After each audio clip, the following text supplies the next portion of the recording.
ನಮ್ಮ ಕೂದಲಂತೂ ತುಂಬ ಉದುರುತ್ತಾ ಇದೆ ಅಂತ ಹೇಳ್ತಾನೆ ಇರ್ತೀವಿ. ಆದರೆ ಅದಕ್ಕೆ ಸೊಲ್ಯೂಷನ್ನು ನಮ್ಮ ಕೈಲೇ ಇದ್ದಾಗ ಅದನ್ನು ಬಿಸಾಕ್ಬಿಡ್ತೀವಿ. ಎಂಥ ಆಶ್ಚರ್ಯ ಅಲ್ವಾ? ಆದರೆ ಅದು ನಮ್ಮ ತಪ್ಪು ಖಂಡಿತ ಅಲ್ಲ. ಯಾಕೆ ಅಂದರೆ ಕೆಲವೊಂದು ಸಾರಿ ನಮಗೆ ಗೊತ್ತಿರೋದಿಲ್ಲ ಯಾವ ವಸ್ತುಗಳನ್ನು ಯಾವುದಕ್ಕೆ ಯೂಸ್ ಮಾಡಿದ್ರೆ ನಮಗೆ ಬೆಸ್ಟ್ ರಿಸಲ್ಟ್ ಸಿಗುತ್ತೆ ಅಂತ. ಅಂಥ ಒಂದು ವಸ್ತುನಲ್ಲಿ ಈರುಳ್ಳಿ ಸಿಪ್ಪೆ ಕೂಡ ಒಂದು. ಅಮ್ಮ ಅಡುಗೆ ಎಲ್ಲ ಆದಮೇಲೆ ವೇಸ್ಟ್ ಅಂತ ಬಿಸಾಕೋ ಈ ಈರುಳ್ಳಿ ಸಿಪ್ಪೆ ನಮ್ಮ ಹೇರ್ ಫಾಲ್ನ ಕಂಟ್ರೋಲ್ ಮಾಡಿ ನಮ್ಮ ಹೇರ್ಗೆ ಒಂದೊಳ್ಳೆ ಸ್ಟ್ರೆಂತನ್ನು ಕೊಟ್ಟು ಹೇರ್ ಗ್ರೋತ್ನು ಕೂಡ ಜಾಸ್ತಿ ಮಾಡುತ್ತೆ. ಈರುಳ್ಳಿ ಸಿಪ್ಪೆನ ಯೂಸ್ ಮಾಡೋಕ್ಕೆ ಹೇಳಿದ್ದಾರೆ ಅಂತ ಹೇಗೇಗೋ ಯೂಸ್ ಮಾಡಿದ್ರೆ ಖಂಡಿತ ನಮಗೆ ರಿಸಲ್ಟ್ ಸಿಗಲ್ಲ. ಅದನ್ನು ಯೂಸ್ ಮಾಡೋದಕ್ಕೆ ಅಂತಲೇ ಒಂದು ಪ್ರೊಸೀಜರ್ ಇದೆ. ಆ ಪ್ರೊಸೀಜರಲ್ಲಿ ಯೂಸ್ ಮಾಡಿದ್ರೆ ಡೆಫಿನೆಟ್ ಆಗಿ ಹೇರ್ ಫಾಲ್ ಕಂಟ್ರೋಲ್ ಆಗುತ್ತೆ, ಹೇರ್ಗೆ ಒಂದೊಳ್ಳೆ ಸ್ಟ್ರೆಂತ್ ಕೂಡ ಸಿಗುತ್ತೆ, ಹೇರ್ ಗ್ರೋತ್ ಕೂಡ ಜಾಸ್ತಿ ಆಗುತ್ತೆ. ಆ ಪ್ರೊಸೀಜರ್ನೇ ಇವತ್ತಿನ ಈ ವಿಡಿಯೋನಲ್ಲಿ ನಾನು ನಿಮ್ಮ ಜೊತೆ ಶೇರ್ ಮಾಡ್ತಾ ಇದ್ದೀನಿ. ಸೊ ಮತ್ತ್ಯಾಕೆ ತಡ ಮಾಡೋದಲ್ವಾ, ಬನ್ನಿ ವಿಡಿಯೋನ ಶುರು ಮಾಡೋಣ. ಹಲೋ ನಮಸ್ತೆ, ನಾನು ನಿಮ್ಮ ಪ್ರೀತಿಯ Prema Shankar. Welcome back to another useful video. ಈ ರೀತಿ ಹೇರ್ ಕೇರು, ಸ್ಕಿನ್ ಕೇರು ಹಾಗೆಯೇ ಹೆಲ್ತ್ ಕೇರ್ ವೀಡಿಯೋಸ್ಗಾಗಿ ಇನ್ಫೋ ಪ್ರೇಮಾ ಶಂಕರ್ ಚಾನಲನ್ನು ಹಾಗೆ ನನ್ನ ಲೈಫ್ ಸ್ಟೈಲ್ ವ್ಲಾಗ್ಗಳನ್ನು ನೋಡೋದಕ್ಕಾಗಿ ಪ್ರೇಮಾ ಶಂಕರ್ ವ್ಲಾಗ್ಸ್ ಚಾನಲನ್ನು ಈಗಲೇ ಸಬ್ಸ್ಕ್ರೈಬ್ ಮಾಡಿಕೊಂಡು ಪಕ್ಕದಲ್ಲಿರುವಂಥ ಬೆಲ್ ಐಕಾನ್ನ ತಪ್ಪದೆ ಕ್ಲಿಕ್ ಮಾಡಿ. So let's start the video. ನಾನಿಲ್ಲಿ ಈ ಮ್ಯಾಜಿಕಲ್ ಹೇರ್ ಟಾನಿಕನ್ನು ಪ್ರಿಪೇರ್ ಮಾಡೋದಕ್ಕೆ ಒಂದು ಪಾತ್ರೆಯಲ್ಲಿ 2 ಲೋಟದಷ್ಟು ನೀರನ್ನ ಹಾಕಿ ಬಿಸಿಗಿಟ್ಟಿದ್ದೀನಿ. ಇದಕ್ಕೆ ಮೇಯ್ನಾಗಿ ಫಸ್ಟ್ ಇಂಗ್ರೀಡಿಯೆಂಟ್ ಯೂಸ್ ಮಾಡ್ತಾ ಇರೋದು ಈರುಳ್ಳಿ ಸಿಪ್ಪೆ. ನಾರ್ಮಲಾಗಿ ಅಡುಗೆ ಎಲ್ಲ ಆದಮೇಲೆ ಈರುಳ್ಳಿ ಸಿಪ್ಪೆನ ಬೇಡ ಅಂತ ಬಿಸಾಕ್ತೀವಲ್ವ, ಅದ್ರ ಬದಲು ಇದನ್ನು ಸ್ಟೋರ್ ಮಾಡಿಟ್ಕೊಂಡು ಈ ರೀತಿ ನಾವು ಹೇರ್ ಟಾನಿಕನ್ನು ಪ್ರಿಪೇರ್ ಮಾಡ್ಕೋಬೋದು. ಈ ಈರುಳ್ಳಿ ಸಿಪ್ಪೆನಲ್ಲಿ ಕ್ವರ್ಸೆಟಿನ್ ಅನ್ನೋ ಆ್ಯಂಟಿ ಆಕ್ಸಿಡೆಂಟ್ಸ್ ಪ್ರಾಪರ್ಟೀಸ್ ತುಂಬ ಚೆನ್ನಾಗಿರುತ್ತೆ. ಇದು ಹೇರ್ ಡ್ಯಾಮೇಜ್ ಆಗೋದನ್ನು ಮತ್ತು ಪ್ರೀಮೆಚೂರ್ ಗ್ರೇ ಹೇರ್ ಆಗೋದನ್ನು ಕಡಿಮೆ ಮಾಡುತ್ತೆ.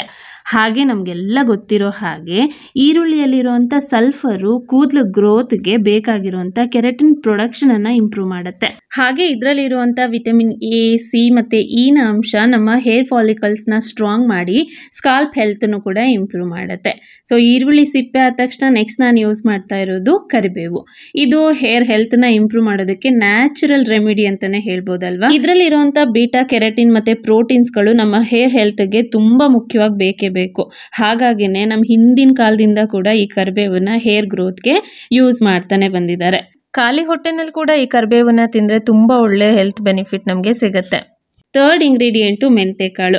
ನ್ಯಾಚುರಲ್ ಆಗಿ ಹೇರ್ ಕೇರ್ ಮಾಡಬೇಕು ಅಂತ ಇರೋರು ಪ್ರತಿಯೊಬ್ಬರಿಗೂ ಕೂಡ ಈ ಮೆಂತೆಕಾಳು ಬಗ್ಗೆ ಗೊತ್ತೇ ಇರುತ್ತೆ ಅಲ್ವಾ.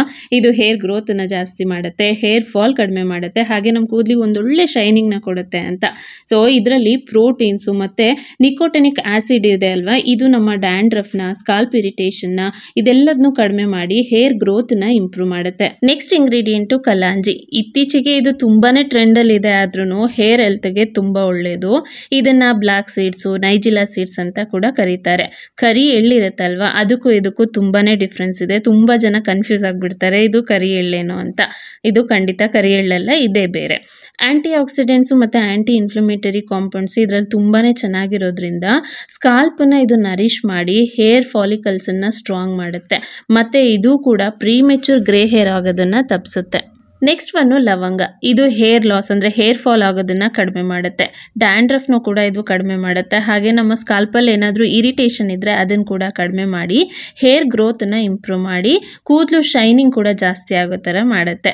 ಸೊ ಇದೆಲ್ಲ ಅಂದರೆ ಈ 5 ಇಂಗ್ರೀಡಿಯೆಂಟ್ ಕೂಡ ನಮ್ಮ ಕೂದಲು ಗ್ರೋತ್ಗೆ ತುಂಬಾ ಒಳ್ಳೆಯದು. ಇವು 5ನ್ನು ನಾವು ನೀರಲ್ಲಿ ಹಾಕಿ ಚೆನ್ನಾಗಿ ನೀರನ್ನು ಕುದಿಸ್ಬೇಕು. ಎಲ್ಲಿವರೆಗೂ ಅಂದರೆ 2 ಲೋಟ ನೀರು ಹಾಕಿದ್ದೀವಿ ಅಲ್ವಾ, ಅದು ಆಲ್ಮೋಸ್ಟ್ 3/4 ಲೋಟ ಆಗೋವರೆಗೂ ಚೆನ್ನಾಗಿ ಕುದಿಸಿದಾಗ ಈ ರೀತಿ ನೀರಿನ ಕಲರ್ ಚೇಂಜ್ ಆಗುತ್ತೆ. ಇದನ್ನು ಪೂರ್ತಿ ತಣ್ಣಗಾದ್ಮೇಲೆ ನೀಟಾಗಿ ಸೋಸ್ಕೊಂಡು ಮೇನ್ ಆಗಿ ಸ್ಕಾಲ್ಪಿಗೆ ಅಪ್ಲೈ ಮಾಡ್ಕೋಬೇಕು. ಈ ರೀತಿ ಬಾಟಲ್ ಇದ್ದರೆ ತುಂಬ ಈಸಿಯಾಗಿ ಅಪ್ಲೈ ಮಾಡ್ಕೋಬೋದು. ನಾನು ರೆಗ್ಯುಲರ್ ಆಗಿ ಇದರಲ್ಲೇ ಅಪ್ಲೈ ಮಾಡ್ಕೊಳ್ತೀನಿ. ಬಟ್ ಈ ರೀತಿ ಯಾವುದೇ ಹೇರ್ ಟಾನಿಕ್ಕು ಅಥವಾ ಹೇರ್ ಆಯಿಲ್ನ ಅಪ್ಲೈ ಮಾಡೋದಕ್ಕಿಂತ ಮುಂಚೆ ನೀಟಾಗಿ ಒಂದ್ಸರಿ ಕೂದಲನ್ನು ಬಾಚ್ಕೊಂಡು ಆಮೇಲೆ ಇದನ್ನ ಅಪ್ಲೈ ಮಾಡಿಕೊಂಡಾಗ ಹೇರ್ ಫಾಲ್ ಆಗುವಂಥ ಚಾನ್ಸಸ್ ತುಂಬಾ ಕಡಿಮೆ ಇರುತ್ತೆ.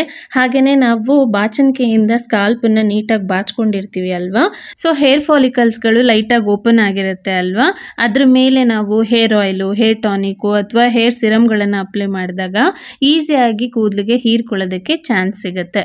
ಹಾಗೆ ಮೇನ್ ಆಗಿ ಹೇರ್ ಗ್ರೋತ್ ಆಗೋದು ನಮ್ಮ ಸ್ಕಾಲ್ಪಿಂದ ಆಗಿರೋದ್ರಿಂದ ನಾವು ಈ ರೀತಿ ಏನನ್ನೇ ಅಪ್ಲೈ ಮಾಡಿದಾಗ ಫಸ್ಟ್ ನಾವು ಸ್ಕಾಲ್ಪಿಗೆ ನೀಟಾಗಿ ಅಪ್ಲೈ ಮಾಡಿಕೊಂಡು ನೆಕ್ಸ್ಟ್ ಹೇರ್ ಲೆಂತ್ಗೆ ಉಳಿದ್ರೆ ಅಪ್ಲೈ ಮಾಡ್ಕೋಬಹುದು. ಸಿಂಪಲ್ ಆಗಿರುವಂಥ ಪ್ರೊಸೀಜರ್ ಅಲ್ವಾ, ಆದರೆ ಅಷ್ಟೇ ಎಫೆಕ್ಟಿವ್ ಆಗಿರುವಂಥ ರಿಸಲ್ಟ್ನ ಕೊಡುತ್ತೆ.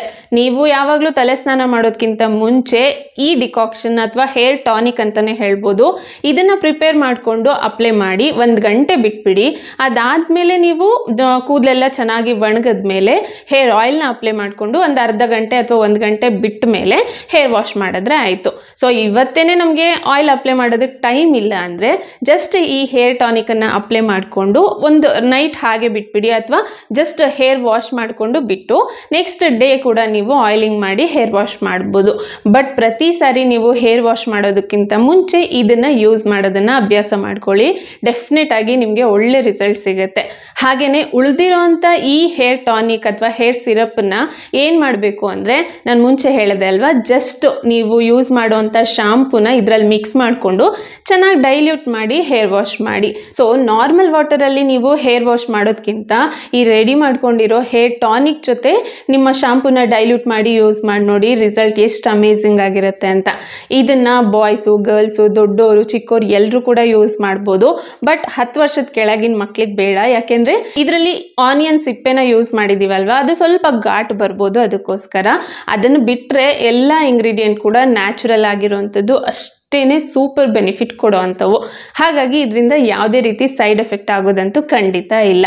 ಬಟ್ ನಿಮಗೆ ಯಾವುದಾದ್ರೂ ಇಂಗ್ರೀಡಿಯೆಂಟಿಂದ ಅಲರ್ಜಿ ಇದೆ ಅಂದರೆ ಸ್ವಲ್ಪ ಪ್ರಿಕಾಷನ್ನ ತಗೊಳ್ಳೋದು ಒಳ್ಳೆಯದು. ಮ್ಯಾಜಿಕಲ್ ಹೇರ್ ಟಾನಿಕನ್ನು ನಾವು ಪ್ರಿಪೇರ್ ಮಾಡ್ಕೊಂಡು ಯೂಸ್ ಮಾಡಿದ್ದೀವಿ, ಒಂದೇ ರಾತ್ರಿನಲ್ಲೇ ನಮಗೆ ಮ್ಯಾಜಿಕ್ ಆಗಿಬಿಡುತ್ತೆ, ಹೇರ್ ತುಂಬ ಉದ್ದ ಬೆಳೆದ್ಬಿಡುತ್ತೆ ಅಂದರೆ ಡೆಫಿನೆಟ್ ಆಗಿ ಅದು ಸಾಧ್ಯ ಇಲ್ಲ. ಆ ರೀತಿ ನಾನು ರೆಕಮೆಂಡ್ ಕೂಡ ಮಾಡೋದಿಲ್ಲ. ಯಾಕೆ ಅಂದರೆ ಇದೆಲ್ಲ ನ್ಯಾಚುರಲ್ ಪ್ರೋಸೆಸ್ ಅಲ್ವಾ, ನಾವು ಯೂಸ್ ಮಾಡ್ತಾ ಇರೋದು ಹೋಮ್ ರೆಮಿಡೀಸ್. ಖಂಡಿತವಾಗ್ಲೂ ಇದು 100% ರಿಸಲ್ಟ್ ಅಂತೂ ಕೊಟ್ಟೆ ಕೊಡುತ್ತೆ. ಬಟ್ ಅದಕ್ಕೆ ಅಂತ ನಾವು ಟೈಮ್ನ ಕೊಡಬೇಕು. ಹಾಗಾಗಿ ರೆಗ್ಯುಲರ್ ಆಗಿ ಯೂಸ್ ಮಾಡಬೇಕು. ವೆಯ್ಟ್ ಲಾಸ್ ಮಾಡೋದಾಗಿರ್ಬೋದು, ವೆಯ್ಟ್ ಗೇನ್ ಮಾಡೋದಾಗಿರ್ಬೋದು, ಅಥವಾ ನಮ್ಮ ಹೆಲ್ತನ್ನು ಸುಧಾರಿಸ್ಕೊಳ್ಳೋದಾಗಿರ್ಬೋದು, ಎಲ್ಲದಕ್ಕೂ ನಾವು ಇಷ್ಟು ಅಂತ ಟೈಮ್ ಕೊಡಲೇಬೇಕಲ್ವಾ. ಅದೇ ಥರ ಈ ಹೋಮ್ ರೆಮಿಡೀಸ್ ಕೂಡ ನಾವು ಅದಕ್ಕಾಗಿ ಸ್ವಲ್ಪ ಟೈಮ್ ಕೊಟ್ವಿ ಅಂದರೆ ಡೆಫಿನೆಟ್ ಆಗಿ ಅದು ನಮಗೆ ರಿಸಲ್ಟನ್ನು ಕೊಟ್ಟೆ ಕೊಡುತ್ತೆ. ಸೊ ಒಂದ್ಸಾರಿ ಯೂಸ್ ಮಾಡಿದ ತಕ್ಷಣ ರಿಸಲ್ಟ್ ಬಂದಿಲ್ಲ ಅಂತ ಹೇಳಿ ಖಂಡಿತ ಬಿಡೋದಕ್ಕೆ ಹೋಗಬೇಡಿ. ಅದನ್ನು ಕಂಟಿನ್ಯೂಸ್ ಆಗಿ ಒಂದು 3 ರಿಂದ 4 ತಿಂಗಳವರೆಗೂ ಯೂಸ್ ಮಾಡಿ, ರಿಸಲ್ಟ್ ಅಂತೂ ನಿಮಗೆ ಡೆಫಿನೆಟ್ ಆಗಿ ಗೊತ್ತಾಗುತ್ತೆ. ಹಾಗೆಯೇ ಇದ್ರ ಜೊತೆಗೆ ನಮ್ಮ ಲೈಫ್ ಸ್ಟೈಲ್ನೂ ಕೂಡ ನಾವು ಸ್ವಲ್ಪ ಚೇಂಜ್ ಮಾಡ್ಕೋಬೇಕು. ಅಂದರೆ ಹೆಲ್ದಿ ಆಗಿರುವಂಥ ಆಹಾರನ ತಿನ್ನೋದ್ರ ಜೊತೆಗೆ ಸ್ವಲ್ಪ ಜಾಸ್ತಿ ನೀರು ಕುಡಿಯೋದು, ಸ್ಟ್ರೆಸ್ನ ಕಡಿಮೆ ಮಾಡ್ಕೊಳ್ಳೋದು, ಇದೆಲ್ಲ ಕೂಡ ಹೇರ್ ಫಾಲ್ಗೆ ತುಂಬಾ ಮ್ಯಾಟ್ರ್ ಆಗುತ್ತೆ. ಹಾಗಾಗಿ ಇದನ್ನೆಲ್ಲ ಕಂಟ್ರೋಲ್ ಮಾಡಿಕೊಂಡು ಈ ರೆಮಿಡಿನೂ ಕೂಡ ಯೂಸ್ ಮಾಡಿ. ನಿಮ್ಗೆ ಯಾಕೆ ರಿಸಲ್ಟ್ ಸಿಗೋಲ್ಲ ಆಮೇಲೆ ನೀವೇ ನೋಡಿ. ಐ ಹೋಪ್ ನಿಮಗೆ ಈ ವಿಡಿಯೋ ಇಷ್ಟ ಆಗಿದೆ ಅಂತ ಅಂದ್ಕೊಳ್ತೀನಿ. ಇಷ್ಟ ಆದರೆ ವಿಡಿಯೋನ ಲೈಕ್ ಮಾಡಿ, ಹಾಗೆ ನಿಮ್ಮ ಫ್ರೆಂಡ್ಸು ಮತ್ತು ಫ್ಯಾಮಿಲಿ ಮೆಂಬರ್ಸ್ ಜೊತೆಗೂ ಕೂಡ ಇದನ್ನು ಶೇರ್ ಮಾಡಿ. ಹೇರ್ ಫಾಲ್ ಇತ್ತೀಚೆಗೆ ಯಾರಿಗಿಲ್ಲ ಹೇಳಿ, ಪ್ರತಿಯೊಬ್ಬರಿಗೂ ಕೂಡ ಈ ಸಮಸ್ಯೆ ಇದೆ ಅಲ್ವಾ, ಖಂಡಿತ ಅವ್ರಿಗೂ ಕೂಡ ಹೆಲ್ಪ್ ಆಗುತ್ತೆ. ಹಾಗೆಯೇ ನಿಮಗೆ ರಿಸಲ್ಟ್ ಹೇಗೆ ಬಂದಿದೆ ಅನ್ನೋದನ್ನು ತಪ್ಪದೆ ಕಮೆಂಟ್ ಮಾಡಿ. ಮತ್ತೆ ಸಿಗ್ತೀನಿ ಇನ್ನೊಂದು ಇನ್ಫಾರ್ಮೇಟಿವ್ ವಿಡಿಯೋ ಜೊತೆ. ಅಲ್ಲಿವರೆಗೂ ಥ್ಯಾಂಕ್ಸ್ ಫಾರ್ ವಾಚಿಂಗ್. ಬಾಯ್.